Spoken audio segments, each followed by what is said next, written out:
Elles sont sous le choc, traumatisées et presque sans voix face à ces agressions sexuelles subies durant des années dans le 5e arrondissement de Douala. Il s'agit d'une douzaine de fillettes. Elles ont été la cible d'un voisin à première vue gentil et inoffensif. Pourtant, l'une de ces victimes le présente comme un monstre sexuel. Malgré ses intimidations et ses menaces, une fillette de 5 ans a pu surmonter la douleur, briser le silence pour dénoncer l'horreur qu'elle a subie entre les mains de son bourreau. Des familles entières sont aujourd'hui bouleversées par ce drame.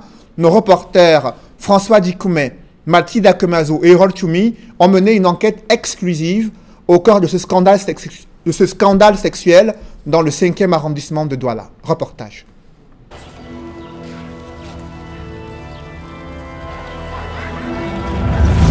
Mbangé Beach, nous sommes dans le 5e arrondissement de la ville de Douala. À notre arrivée, quelques familles sont en concertation. Elles revisitent les déclarations de leurs enfants et n'en reviennent pas. Dans ce quartier, la misère se broie à pleines dents. Des maisons abandonnées,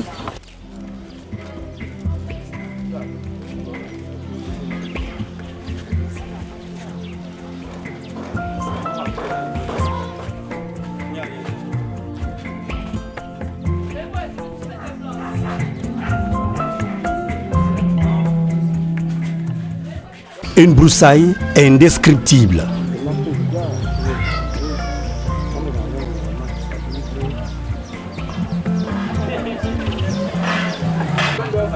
Sur le site de ce chantier, certains parents victimes nous montrent ce qu'ils appellent la chambre d'hôtel de Watt, le lieu où il commet la plupart de ses forfaits.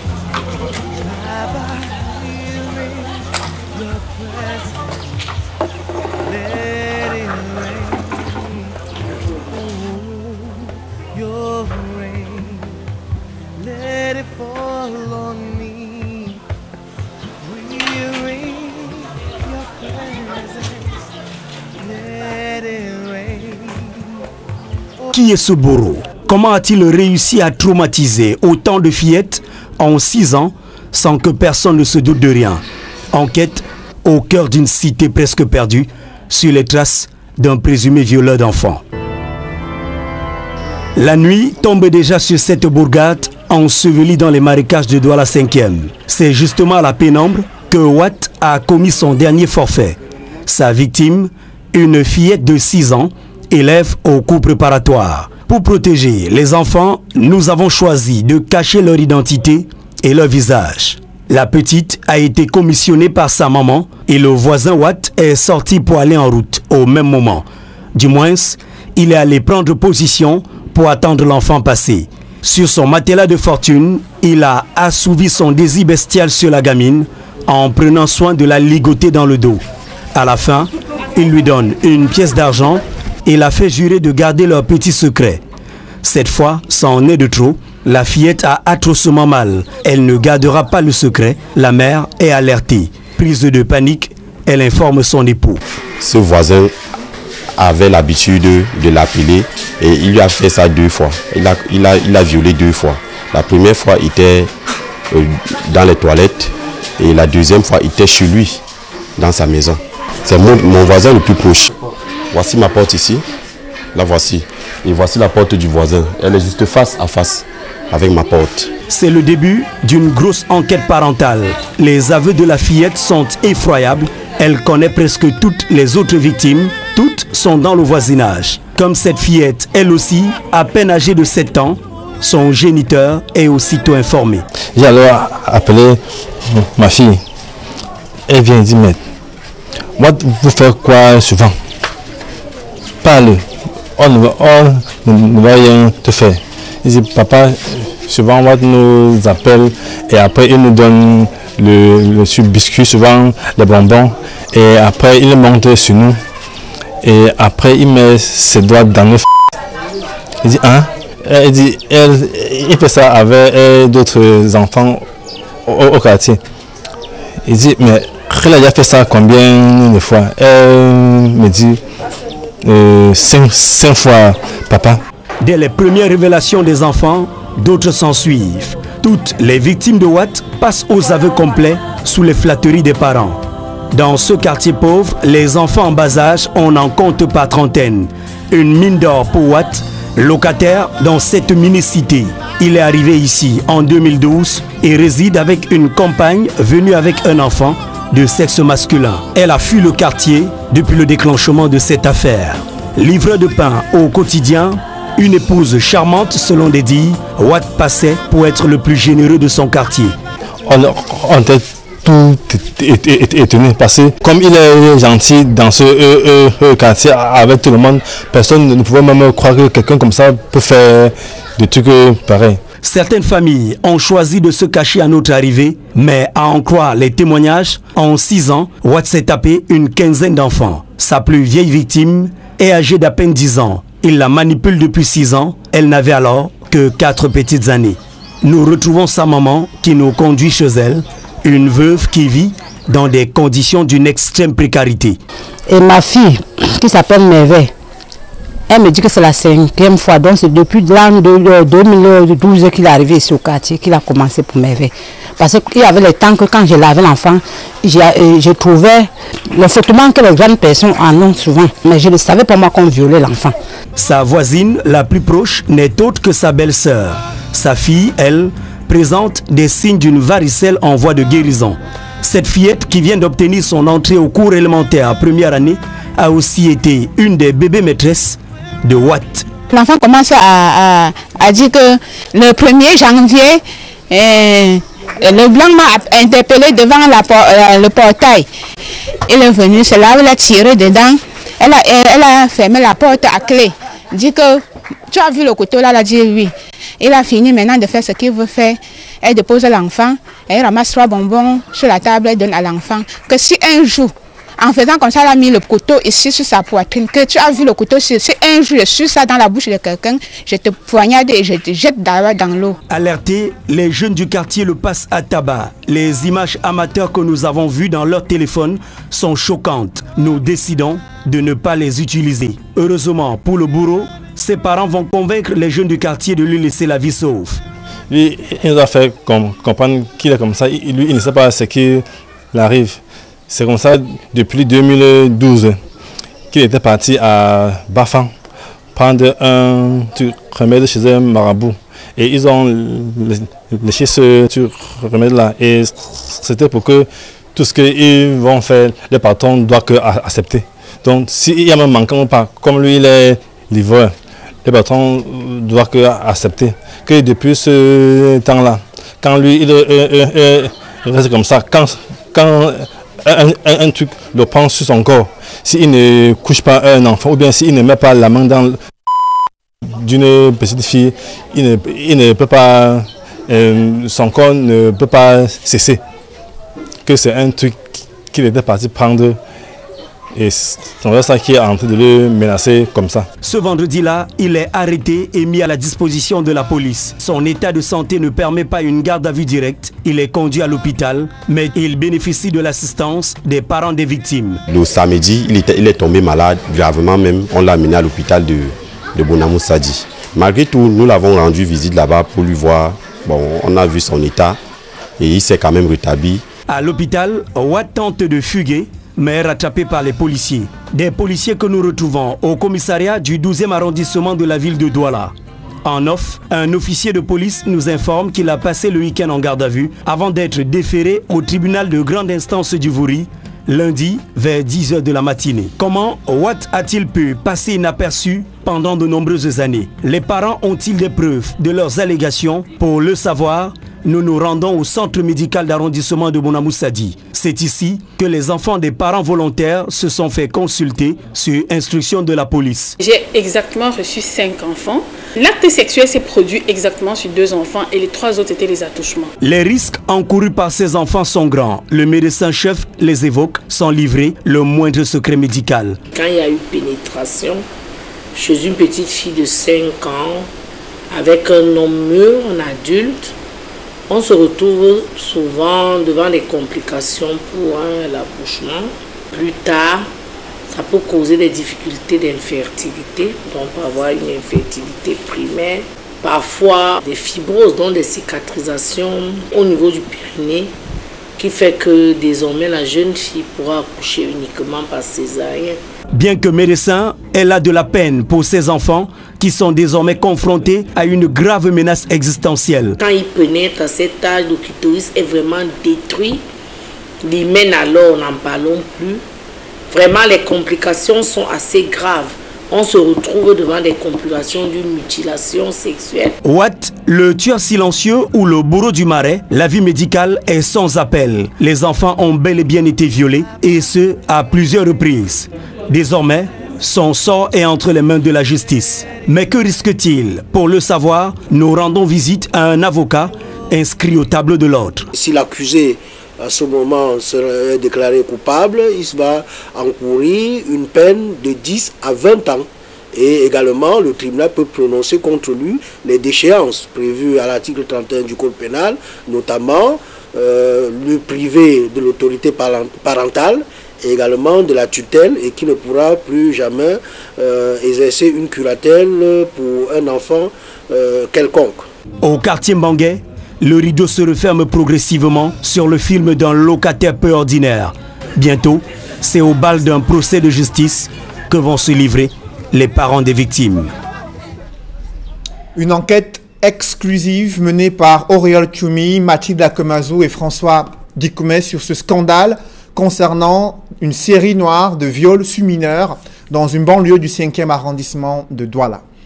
Partons à présent à l'ouest de la capitale économique du Cameroun, là où plusieurs centaines de personnes ont manifesté ce jour devant la sous-préfecture. Vous le voyez en image, ce sont des casses qui ont été perpétrés sur des domiciles situés à la sortie de Bonabéry, juste après le carrefour musique. C'était en milieu de semaine. Des familles ont tenu à manifester leur désapprobation face à ces casses dans le cadre d'un litige foncier qui les oppose à un célèbre homme d'affaires au Cameroun, et ces Camerounais propriétaires de ces habitations, victimes de ces casses, sont allés manifester devant la sous-préfecture de Douala 4e pour exiger de la part de l'autorité administrative qu'elle joue les arbitres afin d'éviter des démolitions alors que l'affaire est pendante devant la justice. Parlons à présent de l'insécurité qui prévaut au marché de bétail situé à Fumban dans la région de l'Ouest. La promiscuité et l'insalubrité sont quelques difficultés que rencontrent les propriétaires de troupeaux de bœufs, mais aussi des commerçants. Le visage de ce marché de bétail est présenté dans ce reportage signé Mama Soufor, Dallas Tiana et Jean-Paul Chuniat. Plus important espace marchand de tout le département du Noun, le marché à bétail de Fumban est un lieu par excellence de bonnes affaires. J'ai fait beaucoup de temps ici. On est ici au marché. Les bœufs qui de Gaoundere, qui bâtit Douala et Tinir Galim pour rencontrer ici tous. Et Baminda. Seulement, les opérateurs économiques de la filière sont confrontés à pas mal de difficultés. Premier ennui au sommet de la chaîne, l'insécurité et le vol de bétail. La situation préoccupe.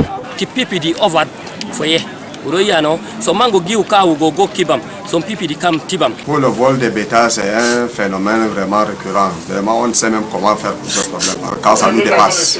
Il y a de cela peut-être 6 mois, j'ai perdu au moins 6 vaches.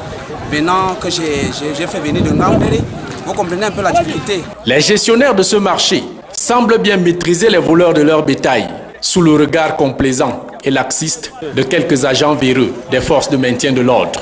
L'affaire des vols nous menace. Ici à Koutouba, je peux dire que c'est 2 personnes, les Bamou et les Moro. Les Moro volent dans le Bamou gorge. Seulement les 2 personnes là qui nous tuent dans le département de nous. Mais tu arrêtes les voleurs. 3 jours, 4 jours, tu vois les voleurs dehors. Une autre difficulté cruciale dans ce marché, l'arnaque des commerçants, l'insalubrité et le manque de commodité.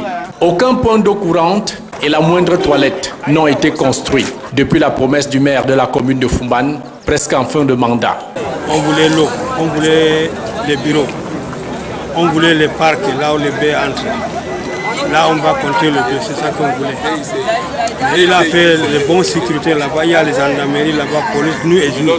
Ça, c'est notre sécurité. Mais des fois, il y a les policiers qui viennent nous menacer au marché. S'il y a un problème, on nous attend là-bas. Du coup, certains commerçants et détaillants se demandent à quoi servent les taxes et impôts collectés dans ce marché. Tous les jours, on paye les taxes, mais on voit parce que les taxes là, ça travaille même ici. C'est un marché qui donne beaucoup d'argent, des millions. Mais il n'y a rien. Ici, là, le soleil nous tue, la poussière nous tue, tout. Le bœuf nous poursuit à chaque minute. Tu te positionnes mal, le bœuf peut même te renverser. Dans un département à la nature riche et au pâturage verdoyant, agriculteurs et éleveurs vivent régulièrement mauvaise cohabitation dans leur ménage. Il y a parfois, on trouve des zones de pâturage pour nos bétails et en même temps, quelques 6 mois ou 1 an plus tard, vous voyez, il y a quelqu'un qui vient peut-être, il met sa plantation, son champ et en même temps, ça nous pose énormément de difficultés. Et de deux, il va falloir essayer de trouver un système de sécurité un peu nos biens parce que quel qu'en soit le cas, l'élevage fait partie de l'économie. L'activité et autres transactions génèrent certes de gros bénéfices, mais la gestion des affaires courantes au quotidien n'a fini de donner des insomnies aux grossistes et détaillants du marché à bétail de Fumbane. Parlons à présent de l'abattoir municipal en Ngaoundéré, dans la région de l'Adamawa. Là-bas, les différents acteurs de la filière bovine se plaignent des conditions dans lesquelles ils travaillent dans l'abattoir municipal. Malgré la modernisation de ce site, l'espace réservé aux différents acteurs qui s'occupent du dépeçage des animaux, ils estiment que l'espace est assez insuffisant. C'est en tout cas ce que relève ce reportage que signe Isabelle Carole Zoupet. Des bœufs abattus et dépiécés à même le sol, du son de bêtes qui jonchent ça et là, des crochets qui servent à suspendre la viande complètement rouillée, des murs délabrés où sont accrochés de vieux vêtements. Tel est le visage que présente l'abattoir de Ngaoundéré depuis plusieurs années.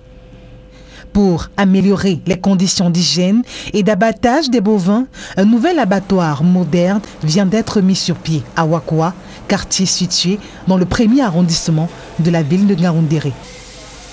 La rétrocession de cet abattoir industriel à la Société de développement et d'exploitation des productions animales a été faite par le ministre de l'Élevage, des Pêches et des Industries animales. Il a d'ailleurs tenu à cette occasion à apporter des recommandations. L'abattoir industriel est installé dans la Damawa, berceau de notre cheptel national. Ce n'est pas la matière première qui manquera. Nous avons demandé au directeur général et l'ensemble des acteurs et de la population d'en faire un usage utile et optimal. Toutefois, depuis l'ouverture de cet abattoir industriel, les bouchers ont perdu le sommeil car ils craignent de se retrouver au chômage. Le gouvernement, nous voulons enlever ici pour ramener là-bas dans le nouveau battoir. Mais là-bas, dans le nouveau battoir, là, il y a beaucoup de gens qui vont rester en chômage. Bon, il faut que le gouvernement nous voit comment ça va se passer. Là-bas, là, on prend un peu de gens. Mais ici, là, les gens sont nombreux. Le chômage va encore multiplier. Moi que tu vois là, j'ai 3 femmes et 12 enfants. Bien que ces bouchers saluent l'initiative du chef de l'État, il l'exhorte à pouvoir être tous transférés dans ce nouvel espace. Notre travail ici, tout est artisanal. Et nous comptons être modernes. Nous demandons l'État, non seulement qu'on demande l'occasion de tous ces jeunes, et nous comptons aussi entrer dans l'abattoir industriel. Notons que l'abattoir industriel de Ngaoundéré est construit sur une superficie de 1500 mètres carrés et dispose de 2 parcs pour animaux, une salle de traitement des abats et de 2 chambres de pressuyage. L'entrepôt frigorifique de 1400 mètres carrés, quant à lui, est constitué de 2 chambres froides, le tout pour un coût global de 100,9 milliards de francs CFA. L'insalubrité va-t-elle enfin disparaître des rues de la capitale économique du Cameroun? Isacam vient de présenter de nouveaux engins qui vont permettre une optimisation dans la collecte et le ramassage des déchets ménagers Les attentes des populations sont assez nombreuses. C'est le constat que font nos reporters Séverin Chouban et Gladys Sidier. Ces derniers mois, les plaintes des populations liées à l'insalubrité dans les grandes villes ont pris une ampleur considérable. Les ordures ménagères entassées çà et là dans les différents coins de rue, les populations se sont habituées à ces images. Mais cela ne sera bientôt plus qu'un lointain souvenir, puisque l'entreprise en charge de l'hygiène et de la salubrité Isacam vient de se doter de 55 nouveaux camions sur les 211 camions annoncés.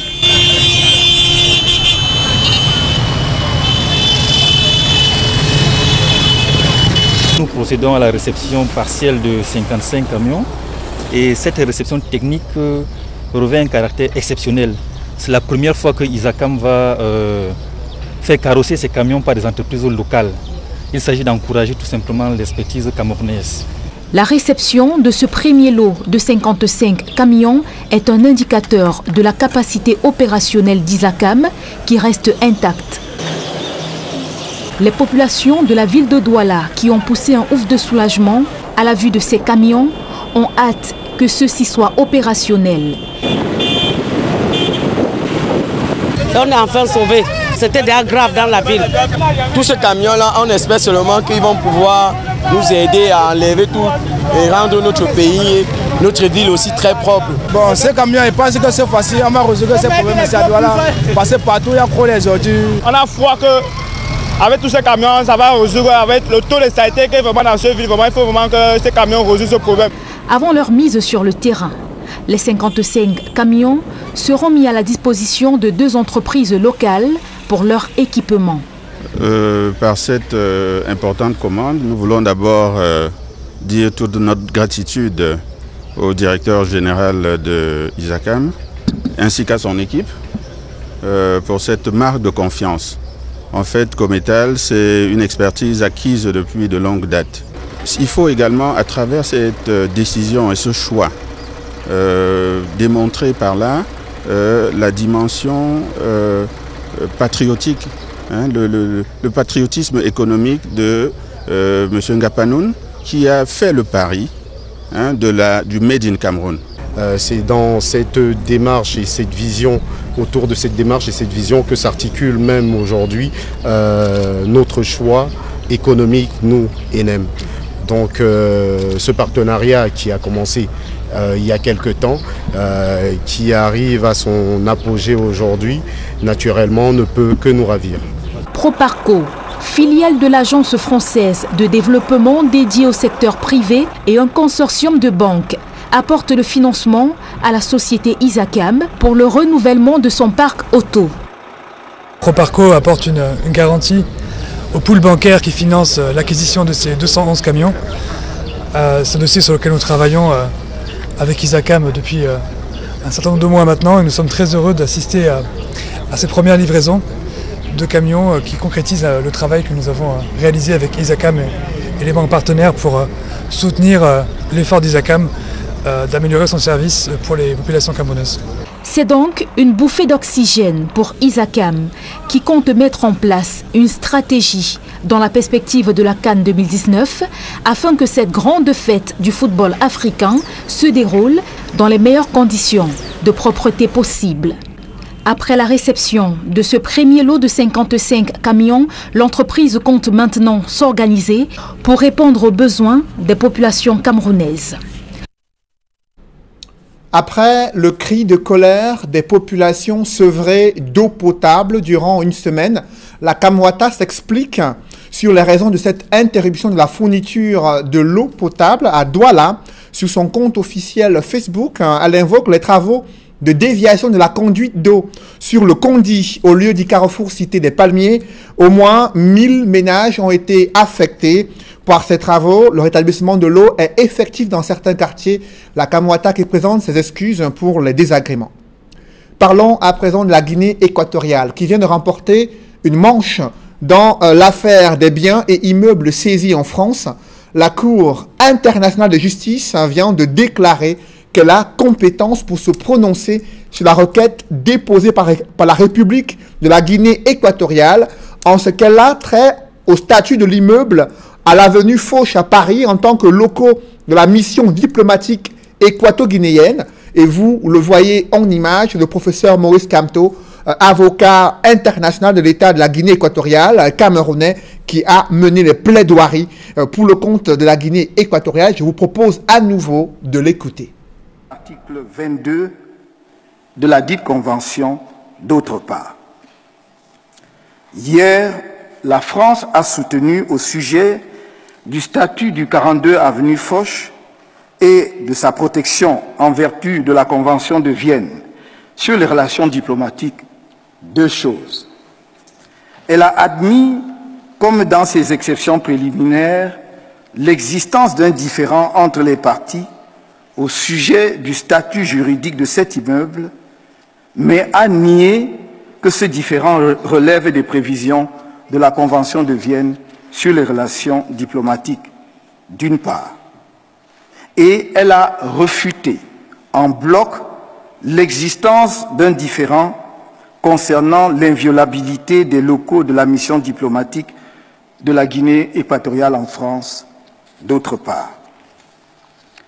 Je me réjouis que la France reconnaisse l'existence d'un différend au sujet de l'interprétation de l'article 1, alinéa I, de la Convention de Vienne sur les relations diplomatiques entre les parties. Par conséquent, après quelques remarques liminaires sur les exceptions préliminaires de la partie adverse, je poursuivrai en montrant que le différend entre la Guinée équatoriale et la France au sujet du statut diplomatique de cet immeuble entre dans les prévisions de la Convention de Vienne sur les relations diplomatiques. Je soutiendrai en outre qu'il existe incontestablement un différend entre les parties au sujet de l'inviolabilité de l'immeuble 6 au 42 avenue Foch. Enfin, je soumettrai à la Cour les conclusions de la Guinée équatoriale sur ce volet des exceptions préliminaires de la France. Monsieur le Président, Mesdames et Messieurs les juges, la Guinée équatoriale prend acte de ce que, dans leur plaidoirie d'hier, les représentants de la France ont fini par admettre que le statut diplomatique est indifférent de la question de sa propriété. La Guinée équatoriale a toujours soutenu, d'une part, que l'utilisation des locaux de la mission diplomatique en déterminait la protection en vertu de la Convention de Vienne sur les relations diplomatiques et d'autre part, qu'elle a acquis la propriété du bien litigieux le 15 septembre 2011, soit bien avant la notification de son affectation comme locaux de l'ambassade de la Guinée équatoriale. La France a voulu contourner ce fait en prétendant, comme l'ont allégué les professeurs Alain Pelé et Bodo Livinec, qu'il s'agissait d'une acquisition tendant, je cite, à maquiller précipitamment l'immeuble comme local diplomatique. Fin de citation.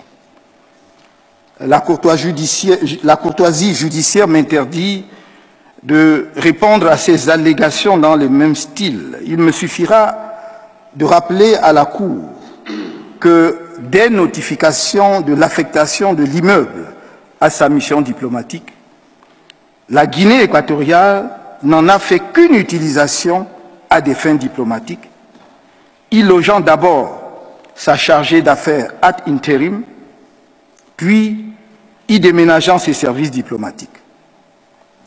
Que la Guinée équatoriale ait mis le lendemain de la perquisition ce que nos contradicteurs appellent affichette, ce fut pour signaler à quiconque qu'il s'agissait bien des locaux de la mission diplomatique de la Guinée équatoriale.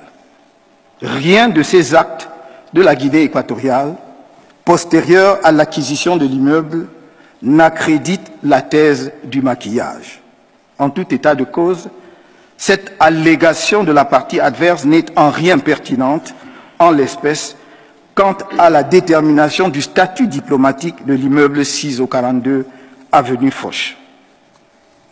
Enfin, je relèverai, pour conclure sur mes remarques préliminaires, la thèse soutenue par la France, selon laquelle, en évoquant postérieurement à sa requête du 13 juin 2016 la violation d'autres dispositions de la Convention de Vienne sur les relations diplomatiques, la Guinée équatoriale tentait d'élargir l'objet du différend.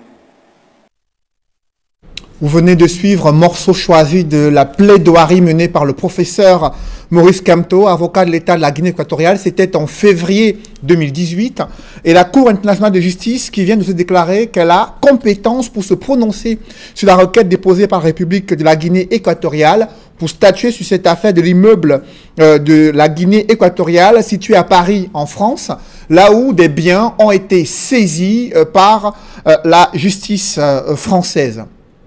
Parlons à présent des nouvelles de football. Les Lions indomptables qui ont laminé les Congolaises à Brazzaville, 5-0. C'est le score du match comptant pour la phase allée des éliminatoires de la CAN de football féminin. Le match retour aura lieu à Yaoundé dans quelques jours. Et c'est un coup dur pour la famille de Marc Vivien Fouet. 15 ans après son décès brutal en plein match, c'est son fils, le fils du Lion indomptable, qui sombre dans le grand banditisme en France. Arrêté au cours d'un braquage sur un prêtre en France, il a été reconnu coupable de vol à main armée et séquestration. Il vient d'écoper de 5 ans d'emprisonnement ferme. Un public reportage dans ce journal, la Société anonyme des brasseries du Cameroun, qui montre aux yeux du public et de l'opinion son caractère d'entreprise citoyenne lors des différentes missions menées dans le Grand Nord. Reportage. Samedi 2 juin 2018 était une journée spéciale pour les populations de Garoua 3e dans la région du Nord. Ceci à la faveur de la phase de lancement des journées citoyennes du groupe SABC. Des journées qui rentrent dans le cadre de la responsabilité sociétale du groupe et qui ont été meublées cette année par une campagne de plantation de 4000 plants de nimiers sur 10 hectares de terrain à Garoua et 50 lampes solaires mises aux 50 habitations du village Pitoyel à 5 km de la ville de Garoua. Le tout sous la présidence du gouverneur de la région du Nord, Jean Abaté, qui y voit une opportunité pour la ville de Garoua d'améliorer la qualité de la vie de ses populations. C'est un plaisir, au même titre que le sport que nous faisons à cette occasion, d'être associé à cette manifestation qui va effectivement donner à cette ville une image qui permet aujourd'hui de s'incruster vraiment véritablement dans la donne des villes où il fait bon vivre. Et je voudrais encourager ceux des acteurs, des populations, à prendre cette initiative. Les journées citoyennes du groupe SABC sont un programme d'implication du personnel dans les actions d'intérêt général dans le cadre de la responsabilité sociétale de l'entreprise. Ce programme est axé autour de 5 piliers qui sont l'éducation, la santé, l'environnement, le sport, les arts et la culture. Depuis 70 ans, le groupe SABC s'engage dans la responsabilité sociétale. C'est ainsi qu'il a bâti ce programme sur 5 axes. Éducation, santé, environnement, sport, art et culture. La vocation du groupe SABC à travers ce programme RSE, c'est de procurer du bonheur, d'apporter un sourire et être aux côtés des populations qui lui sont fidèles depuis 1948. Au Cameroun, cela fait maintenant 70 ans que le groupe SABC est engagé dans la responsabilité sociétale. Les brasseries du Cameroun, à travers leur engagement citoyen, veulent montrer le rayonnement du groupe SABC qui donne aux communautés ce que les communautés lui ont donné. Et ça rentre dans le cadre de notre programme Give Back to the Community, qui est un des axes majeurs des journées citoyennes. In fine, il est question pour le groupe de donner un sens à son projet d'entreprise et à son engagement citoyen afin que demain soit faite de plus d'écoute, d'innovation et d'implication sociale pour avancer tous ensemble.